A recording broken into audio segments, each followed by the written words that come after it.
Welcome to the Low-Carb USA podcast, where we seek to inspire you to help us build this community. I'm Doug Reynolds. And this is Pam Devine. Hi, Sangeetha. Hello, Doug. How are you? I'm very well, thanks. So Sangeetha was introduced to me by Tony Martinez. A lot of you would be familiar with him. He's spoken at some of our events and stuff, and he's got a pretty amazing low-carb story himself. And he introduced us and told me about your situation in India, that you had an amazing story as well, and that you're doing amazing things since then too. So welcome, and let's maybe start from the beginning. Tell us your story. Tell us what happened to you and how things kind of came about, and then we can branch into all the amazing things you're doing in India. Sure. Thanks for having me, Doug. It's a privilege to be on this on LowCarbUSA podcast along with you, and a big thanks to Tony. He's been a great supporter and a great well-wisher of mine, and I know him via Twitter. So thanks, Tony, for that too. It's a slightly long story, but I'll try and wrap it up quickly. I've always been a chubby kid. Not very different from many other women or men, really. I was an active kid, but a chubby kid. I quite never understood why, weight maintenance or being in the range of your BMI was so difficult. But, there were always other priorities in life. And then I went on, puberty happened, I went to college, and then quickly thereafter, I got married. About 2 years into my marriage, my weight situation started getting worse and worse and worse. And no matter how hard I tried, followed all the mainstream advice, I was doing a lot of cardio, a lot of eat less, move more. I was eating a lot of salad, and just a little caveat, I'm born in a vegetarian family. So Indian vegetarians don't eat eggs either. So it's Indian vegetarians are what they call really just lacto-vegetarians, as in we eat dairy and we eat vegetarian food. Within 2 years into my marriage, I got diagnosed with PCOS, polycystic ovarian syndrome. For a bit, I was on medication for that, the regular protocol of metformin and birth control. But I'm somebody who doesn't do well with medication, as in I cannot get into the routine of taking a lot of medication. PCOS from a concept, from me conceiving, did not have too much of a impact on me. I conceived, I had a baby, but very quickly, 1 to 2 years, by the time my son was about a year old or slightly less than that, when I was maybe about 28, 29, I went to do some regular lab work, and I was diagnosed pre-diabetic, HbA1c probably 6, and that kind of gave me a bit of a health scare. And I realized that, it was not just about vanity, weight, and looking good in clothes for being a young woman, but there was something going on with me that, and by then I was about 30 kilos, that would be over 70 pounds overweight. At that young age, and what kind of worried me was I was here managing a family, a young mother, I had a career, and to have health going southwards this young in life didn't sit very well with me. Now, from the age of 29 to about 34, and I remember that very well, about 2007, 8 to about 2015, there is no diet I haven't done. I mean, and those were the days of low fat, salads, and eat 6 times a day and do a lot of cardio. But no matter what I did, I was not able to sustain this kind of a lifestyle, really. So I would watch my calories, I would count my calories, but the minute I would take my eye off the calorie, the weight came right back. Parallelly, I've been a nutrition research junkie, given that I've had this history of weight and PCOS and pre-diabetes. And around 2014-15, when I was doing some research on PubMed, I think I stumbled upon a paper that spoke about the ketogenic lifestyle. And that at that time, it was very clear in the paper that was for epilepsy, for children with epilepsy. And somewhere in the by notes, I read that it also aids with weight loss and can improve other blood markers. So 2014-15, a ketogenic diet or lifestyle, or for that matter, even low carb, was pretty much unheard of in India. pretty much unheard of 10 years ago. So I jumped right into the ketogenic lifestyle, and I started. I also understood the importance of animal protein, bringing meat back into your diet, bringing saturated fat into your diet, which was a complete overturn to what mainstream told me. But I took the plunge, and from 2015 to about 2017, I followed this lifestyle. I reversed and put my PCOS in remission. I got my scans done. I was not insulin resistant anymore. My pre-diabetes was gone. And in a period of, let's say, 2.5 years, I had come back to my high school weight of 55 kilos, which is about 130 pounds. And I couldn't believe it. And that kind of prompted me into looking into, that was the same period when I got introduced via YouTube to the likes of Ken Berry, Jason Fung, Dr. Jason Fung. So I went more and more and more into that rabbit hole, if we may call that. And one of the first videos I saw was of Dr. Robert Lustig on what sugar can do to you and what fructose can do to you. And from 2014 to 2019, it was a self-taught kind of a journey into nutrition with a lot of trial and error to see what works for me. The funny part is I was looking a lot towards the West, but the Indian cultural way of eating is a little different. So over that period of 5-6 years, I also learned to kind of adapt this whole low-carb ketogenic lifestyle. How do we bring it to Indian cuisine? How can we, how can we kind of manipulate the Indian palate and the Indian dishes to kind of suit that lifestyle? And I was pretty successful with that. Quickly fast forward to 2020 when the pandemic hit, and just before that, I was like the unofficial go-to person to help family members, to help friends, to help colleagues in office with their weight and things like that. And in 2020, when the pandemic hit and I was seeing everything that was going around me, and comorbidities were one of the very clear reasons that were coming out for COVID to become life-threatening, I launched my own platform, and it's called Rewrite Your Story. So I launched a website, and then I became very active on Twitter to kind of, espouse the whole low-carb way of eating at one end. And at the other end, I also became a big proponent of including some form of animal-based foods in your diet from a nutrition density standpoint. And from there on, I've never looked back. I then got myself certified with D-Life in India. I'm also a LCHF certified practitioner from Nutrition Network. And I'm in the process now of getting a couple of certifications done in functional nutrition so that I expand my worldview, I expand my knowledge to help more and more people. So this is my story. That's amazing. You talked about animal products, and I don't know if you're aware, back in my engineering days, I actually lived in Bangalore for about 18 months. Wow. Working on a project with Bharti Airtel. Right. And obviously became very familiar with their cuisine and that, but also the fact that a huge majority of them that I came across were in fact vegetarian. And like you say, what's a lacto-vegetarian, maybe, where that the only thing they do have is some dairy products. Yes. So I'm very interested in a couple of things when you talk about advocating more animal-based products. What animal-based products are you advocating, and how are you convincing these people who, I mean, this is the vegetarianism is a religion, right? So how are you able to, how do you get some people to maybe relax their boundaries a little bit on that? Yeah, so a fantastic question. Statistically, 70% of India actually eats some form of animal-based food. Okay, not just dairy, but some form of animal-based food. But the frequency, the rate, and the amount that they eat is very, very questionable.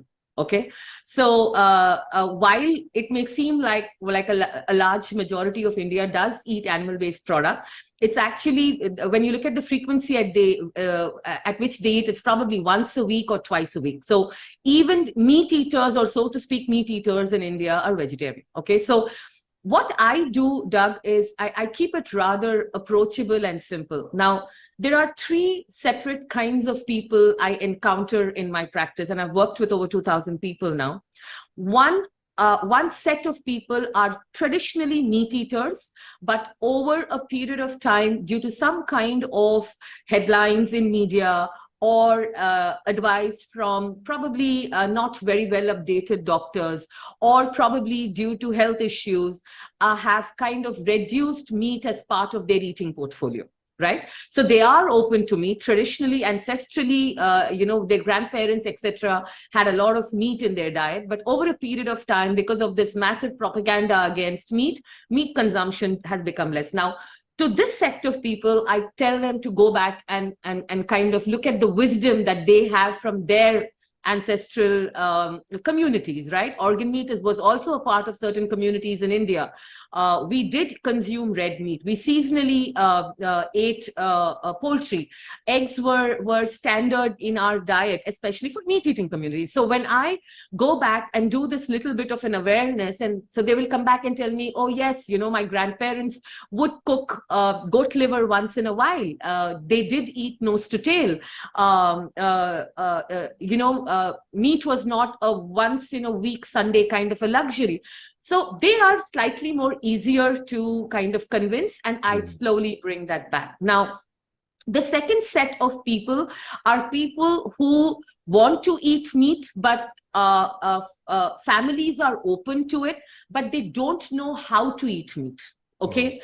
So then with those people, I start with the easier form of meat. Now, these are the set of people who are not very cautious, or very religious, or very stringent with their eating patterns, but they just need a little bit of push. So with them, I do online recipe sessions, how to go and purchase your meat, what are the simpler ways of eating meat. And it usually starts with, and the easiest way to do it is with eggs, maybe chicken, and if they have a palate for it, some fish, right? So when they bring in, and along with dairy, when this group brings in a little bit of animal-based produce, and then there is dairy, they are able to kind of formulate their nutrition better. Now, the third set of people are people who are hardcore vegetarians because of their community, their religious practice, their belief system. The social pressure and all of that is very high in such people. Now, with these people, which is what my endeavor has been on Twitter over the last 1 year, because I was known to be one of those people who was very upfront in saying that include animal-based products in your food. So with these people, I do a sit-down session, and when I look at their blood markers and I tell them, hey, you are missing on zinc, and you are missing on iron, you are missing on B12, because these are your food sources that have these, and you are incomplete with this, then I kind of reformulate their nutrition to include a lot more dairy. So Greek yogurt, milk, curd, and I tell them in so many words that a lot of research has gone into whey protein. Whey protein is something that you should not fear. So complete your protein requirement using what we call class 1 proteins, and then build your nutrition from there. So this is how I have been able to manage or convince people who are vegetarian to change their nutrition formulation, focusing more on dairy and adding some supplement in the form of whey protein, looking at non-starchy vegetables, maybe some plant protein, so that they don't overload themselves with carbohydrates. What happens is, about a month into compliance of following such diets, and I'm talking about all groups, I believe the proof of the pudding is in the result, right? So 4 to 6 weeks into eating this way, all these groups start feeling different. If they have any kind of bloating, acidity, that goes away. Afternoon lethargy comes down, and their blood markers like triglycerides, and if they have a fatty liver or a liver enzyme issue, those improve, sleep get better, and a couple of pounds drop off. that becomes an encouragement for them to follow the lifestyle further. So my aim is always to educate, aware, bring in some early wins really quick so that I'm able to convince them. And then the family is also kind of convincing, oh, this really works. Okay. Having said that, everybody has a palate, everybody has a taste. Red meat is still it's very feared, number one. Number two, it's very expensive in India. Like beef is literally banned in 21 states in the country. And goat meat is very expensive on the wallet. So I tell them that, bring it once a week, twice a week to just round up your nutrition for those who can. And for the others, I give them other options. So it's very flexible. Is beef banned because they think it's bad or because of the sacred cow thing? Yeah, yes. Largely it is religious, economic. Because cows are sacred, right? Yes. Okay. There's a lot of conversation around that. So what do you do? Because we try, as much as we believe that animal products are essential, we also don't want to alienate anybody who feels, for whatever reason, that they can't or don't want to eat animal products, right? Yes. So you must have some of your vegetarians who, as much as you try to convince them, they are not prepared to do it. Yes, they're not. So do you just kick them to the curb, or do you or do you still try to work with them? No. Yeah. What do you teach those people? How do you help them? I know it's hard because we obviously try to come up with ways, and it's not easy, but so tell me how you deal with those people. It's literally teaching them and educating them on how to relook at their individual food pyramid. It's literally that. Mm-hmm. Okay, so I don't kick them to the curb. 30% of my clientele are like what we call in India pure vegetarian. They don't eat eggs at all and they will not touch it. Okay. So like I said, I build their nutrition in the following way. I tell them your tier 1 will be dairy, supported by a supplement called whey protein. Okay. So you actually supplement with like whey protein powder. Yes, I have to supplement at least 1 scoop, which is like, depending upon the whey protein that is there, it's 25 to 26 grams of whey protein to 30 grams, right? So I tell them that the tier 1 of your pyramid is actually what we call paneer, the Indian cottage cheese, right? Mm-hmm. Paneer, and then some good quality cheese like Parmesan, feta, which has a good quality of fat and protein in them. Then we have hung curd, which almost has the profile of a Greek yogurt. If you're able to afford Greek yogurt is now available in India. So some Greek yogurt, milk, and then whey protein. This is the first way in which I do their nutrition. The second tier that I use is largely what we call lentils and legumes, right? Because if I take away food groups from vegetarians, they will literally have nothing to eat. Mm. So a small quantity of kidney beans, chickpeas, plant-based protein, which have a profile of carbohydrate, but there is some protein in them which can be beneficial. Right. Then the third tier of their nutrition is a whole lot of non-starchy vegetables. So I tell everybody that above the root, whatever grows, and we are in a tropical country, so we have an abundance of low-carb vegetables that's there and non-starchy vegetables. So that. And then finally, I will tell them that you can incorporate some grain if your metabolic markers allow you to, or that should be the smallest portion on your plate. Okay. And then on top of that, when we bring in some nuts and seeds and some low-carb seasonal fruits, I think there is enough to eat. Okay. So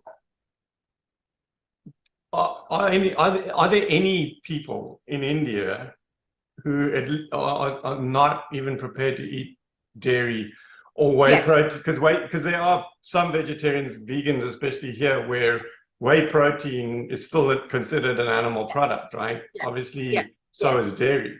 So if basically now you're getting down into that next tier where you're eliminating all the dairy stuff, now you're stuck with legumes and chickpeas, and are those the main ways that they can try and get protein? Because I mean, that's like, for me, that's the most essential thing, right?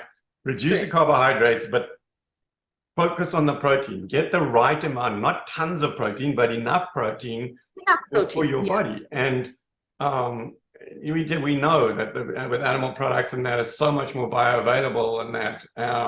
But when you have people that can't or won't eat these animal products now, and that's why I'm asking you, because I'm always trying to hear somebody's got another idea that I haven't heard about. Like, how can these people find protein and stuff that that will help them, thrive on this with this very restrictive diet now. People talk about keto diet being restrictive, and it's not. I don't think the so. Slightest. But if you start to introduce these other restrictions, then it does become really tough. So anyway, I'm talking too much. Wait, give me your thoughts. No, sir. No, absolutely. So, see, thankfully, Doug, India is uniquely positioned for vegetarianism in such a way that dairy is always been. So, veganism is very small in India, thankfully. Okay. Indian vegetarians pride. I mean, we have sportsmen who are vegetarian. We have an entire belt in the country, which is Haryana, UP, where wrestlers came. They were vegetarians, but they relied heavily on dairy. So dairy, though actually is an animal-based product, and you're absolutely right. And I keep reminding vegetarians who diss meat, I say that you get your nutrition complete because you rely heavily on dairy. Now, so that challenge is very limited for me, but I'll tell you where the challenge is. If you are a vegetarian and God forbid you are lactose intolerant, and there are people, okay, that now becomes and there are people, or due to some calcium deposits, etc. And I've had certain medical cases where for 6 months, etc., a certain individual who is a vegetarian has been asked to avoid milk-based products as well because of calcium deposits, etc. Now, with such people is where the real challenge comes. And as much as I do not advocate for it, then my only go-to has to be some good soy-based product. So, tofu, there are certain Korean boutique outlets in India where I kind of have a tie-up with them, where I know it's non-GMO and I know it's fermented the right way. So I point them to those resources. So if you are completely, if you are vegetarian and for some reason completely lactose intolerant, where you cannot even take whey protein and there is no dairy and nothing, then I have to rely on some bit of soy protein. And then, of course, so these people are aware of their limitations, but this subsect is very, very small. Then it's a lot of hummus and a lot of, a lot of beans. But the flip side of eating that way is there is always gut trouble when there is a lot of legumes and beans in your diet. Then the go-to is a little bit of soy, but like I said, I'm not a fan of soy. Soy has its own problems, but in such cases, then yes, I have to look towards tofu, tempeh, those kind of protein. And then if you have a gluten problem and a lectin problem, then very challenging, very, very challenging. Yeah, no, totally. And so when going back to being lactose intolerant, what I've seen is that there are like some hard cheeses, for instance, depending on how they're made, and some heavy cream, if it's really well extracted from the milk, so there's no lactose in the cream. So I found that there's certain dairy products that lactose intolerant people can still consume. And not have the lactose intolerant be an issue. So I also think, Doug, lactose intolerance is a spectrum. Okay, right. I've seen that as well with a lot of clients. Like some people will not tolerate milk, but they do well with yogurt and curd. Some people will not tolerate, say, paneer and some forms of cheese, like you said, but hard cheese, yogurt, and whey protein, they are able to tolerate. So if I find those tolerances, then it becomes a tad bit easier, like you rightly said. Okay. All right. Well, look, this is fascinating. it's always good to hear about other communities and in other countries, and especially different countries, like so India and Pakistan, that whole area, and culturally is so different to the European cultures, right, and American cultures. So, and I know, like I said, I spent 18 months working there, so I'm always fascinated when I hear somebody in India is like doing keto or trying to teach keto. It's like, whoa, how do you do that? Because I've seen how those people eat so anyway, it's really commendable that you're doing this, and amazing that you're actually having a lot of success. So that's really cool. Yeah, so I make it a point to put a lot of transformative stories, right from putting type 2 diabetes in remission.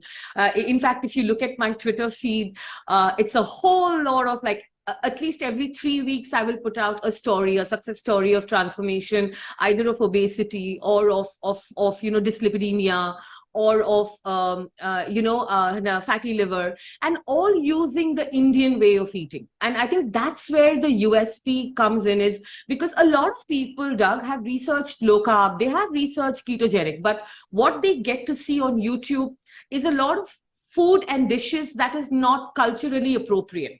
So when I put out recipes, stories of this is how I did it, then there is a lot more encouragement. And then, of course, I am 8 years of a testimony of largely eating low carb, animal based. Sometimes I dip in and out of keto, I dip in and out of carnivore. So it's an educative exercise, one. And second is, when they see more and more success stories, their confidence builds, right? One of the biggest things that I think in South Asian countries is, and I'm sure in your 18 months to 2 years in Bangalore, we don't know how to eat a meal without carbohydrates. Like from morning to the night, our every meal comes accompanied with carbohydrates, and a whole lot of it. Like our breakfast is all carb. It may not be sweets like cereal and milk, but even then, all the dishes are carbs. Our lunch is largely dominated by, depending upon where you are, it's either rice or the flatbread, what we call the roti. The roti, yeah, okay. Roti, right? And then the mid-evening snack is again like a samosa, or which is again a junkier carb. And the night is again a repeat of the lunch. So now, if I tell this country, stop eating carbs, they're not going to listen to me. I'm not going to find any success. So what I have been talking a lot is change your plate proportion. That becomes easier to approach. I say, change your plate proportion. The first thing that needs to come on your plate is some form of protein, whether you're a vegetarian or a non-vegetarian or a meat eater or a pescatarian. The next portion should be a large portion of maybe vegetables, non-starchy vegetables. The third portion, India loves its dairy. So whether you're drinking yogurt or eating yogurt or curd, that should be the third portion. And then if there is space left in your plate, the smallest portion, which is less than 15% or 20%, should be carbohydrates. Now, when I do this, they're more open because I'm not taking away something that's almost a DNA imprint away from their diet. Yeah. It's almost a blueprint, right? It is. I've seen it myself, And I think the other advantage that I bring in is being raised and being a vegetarian for the first 28 years in my life. And the challenges I faced in pivoting to eating meat and lowering my carbs, I bring all my behavioral, changes that I brought in, some amount of counseling. How do I, what did I do? And none of this has any scientific backing to it, but with practice, the little hacks and tips that you can do to kind of change your plate proportion. Now, the minute I start doing this, when they start feeling better, when the pounds drop off, when the HbA1c drops a couple of points within 4 weeks, they are encouraged to eat that way. All right. No, that's amazing. I really appreciate you taking the time to come and teach people. I really feel like even though, if we've got a coach here who's trying to teach people, even though the cultures are different, I feel like some of your strategies in that could be utilized in the same way, in terms of people adjusting the plate and not just Eliminating. you take stuff away and people immediately push back. Yeah, they respond negatively to that. Whereas if you can find ways to, and you'll change it, and then yes, there are still some carbs on the plate, and it's probably too many, but it's way less than they were eating. Exactly. So they're probably going to get somewhat better. And then as they see those improvements, there can be more motivation to become a little stricter in terms of reducing those carbohydrates. So I feel like there's a lot that we can learn from other cultures, and I really appreciate you taking the time. I believe we were talking about it off air beforehand that you're going to come out to our event in Boca in January. So I really look forward to meeting you in person there. And I'm sure just in the conversations that you'll have around that hotel for those 3 or 4 days, will help a lot of people in terms of them maybe understanding different or better strategies that they can help their own people. So thank you very much, and we'll see you in January. Thank you so much, Doug, for having me. It's a pleasure to be here. Thank you. Okay, bye. You've been listening to an episode of the Low Carb USA podcast. You can support us on Patreon at patreon.com/lowcarbusa.